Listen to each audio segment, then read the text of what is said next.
FutureCon 2015. Acompanhe a cobertura completa no Canaltech.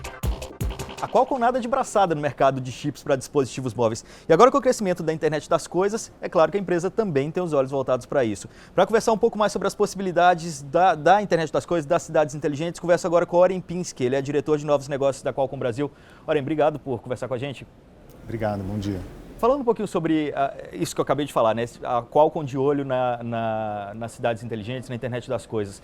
Como que funciona esse discurso dentro da empresa? Como que funciona esse viés dentro da empresa para cuidar dessa parte da tecnologia?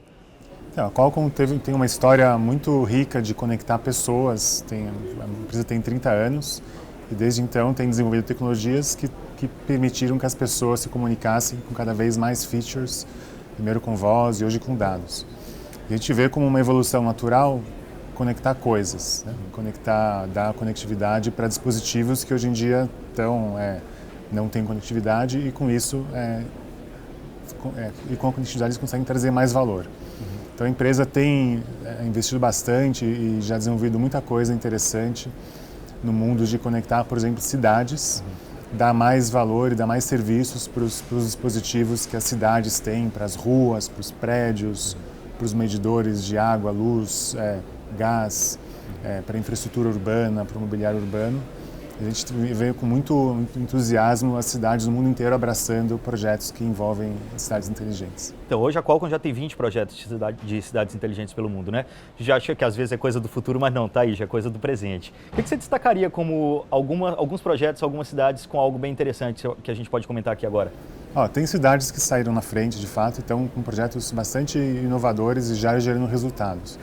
Um que eu acho que vale a pena destacar é a cidade de Cincinnati, fica nos Estados Unidos, que tem um desafio de gestão de água potável parecido com o que a gente tem em São Paulo.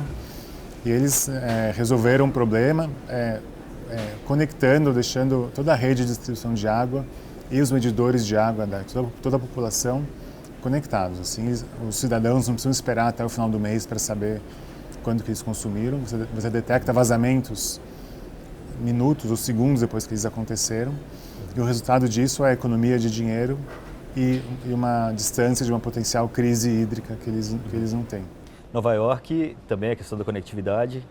Sim, Nova York tem um projeto de novo super interessante que envolve serviços para o cidadão. Então, existe uma situação que a cidade tinha 7.500 telefones públicos e basicamente ninguém usa, né? Como no mundo inteiro, os telefones estão lá, as moscas, e não tinham muita utilidade.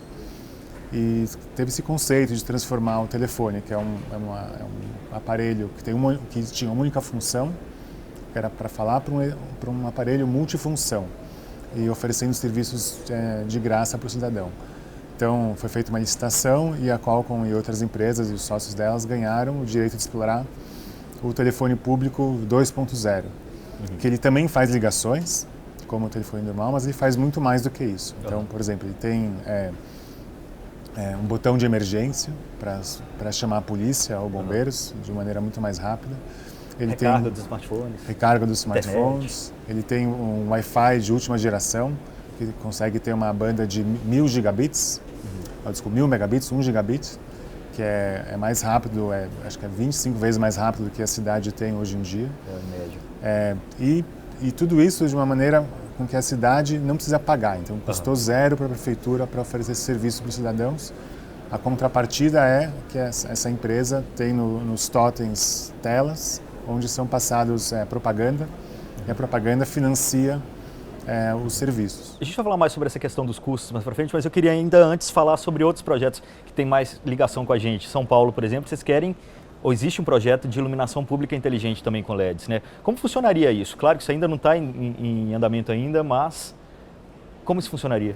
Então, São Paulo tem a visão de converter as lâmpadas de iluminação pública, que hoje em dia são geridas pela própria prefeitura, para lâmpadas de última geração, LED, e geridas por uma empresa terceira, por uma concessionária, e com uma característica interessante para que essas lâmpadas sejam conectadas, ou seja, elas se comuniquem, o status delas, se está funcionando, se não está funcionando, se tem gente passando ou não, por uma central. Assim você economiza dinheiro, porque você gasta menos energia elétrica, você tem menos tempo lâmpadas queimadas, que quando uma lâmpada queima, no mesmo segundo você avisa, e você faz uma gestão mais inteligente. Então, por exemplo, por que às 3 da manhã eu preciso deixar uma lâmpada ligada com 100% de energia? Não tem ninguém passando, você tem uma câmera, eu posso diminuir, né? Como eu dimerizo a luz da minha casa, eu economizo energia.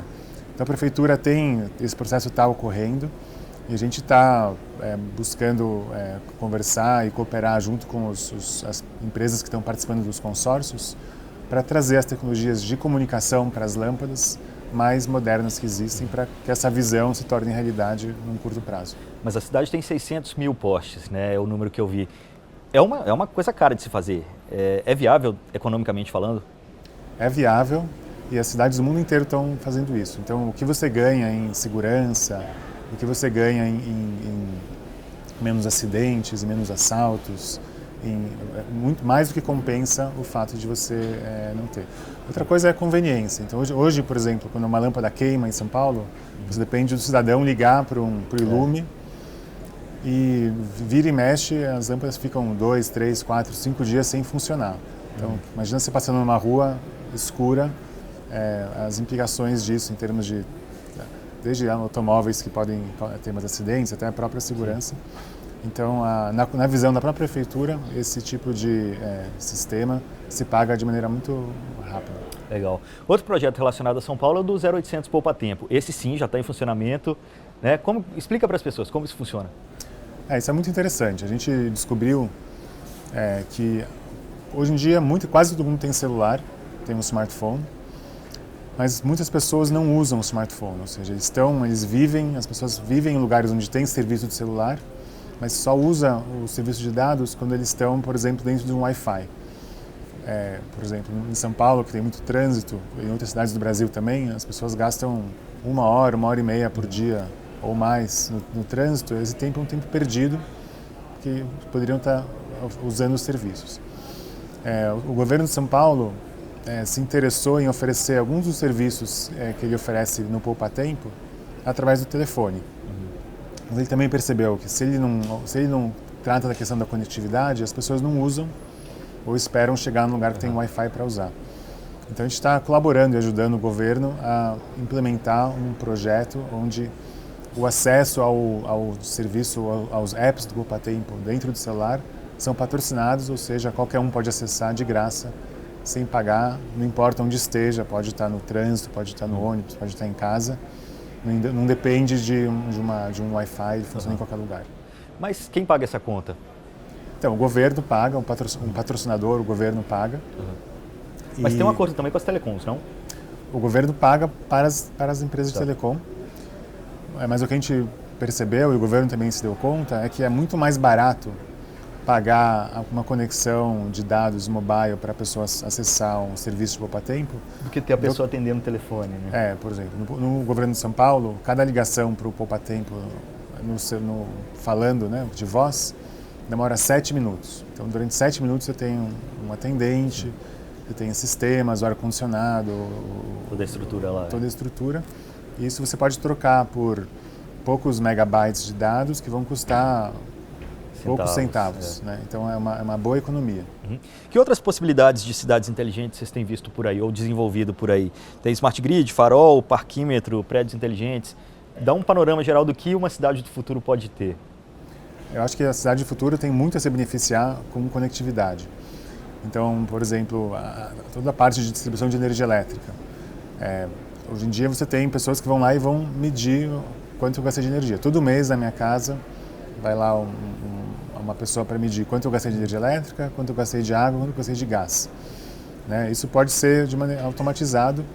E se você pensa no futuro onde você tem uma geração distribuída, ou seja, você tem usinas, painéis fotovoltaicos nas casas que geram energia, com a conectividade você consegue fazer uma gestão muito mais rápida, muito mais inteligente. Um outro lado que eu acho fascinante é o lado da infraestrutura urbana, então das ruas, dos faróis, do estacionamento, da própria comunicação dos veículos com o carro. Então, por exemplo, você tem faróis, hoje em dia os faróis eles funcionam por tempo, então fica 20 segundos no verde, 30 segundos no vermelho e assim por diante. Mas a cidade, o farol poderia perceber se tem carros passando e se ajustar de maneira mais inteligente. Ele podia perceber, por exemplo, quando passa uma ambulância e abrir o caminho para passar. Isso só existe se você coloca conectividade nas peças de infraestrutura da cidade e nos carros. Beleza. Oren, muito obrigado pela conversa. Prazer falar com você. Prazer é meu. Muito obrigado. Valeu, até a próxima.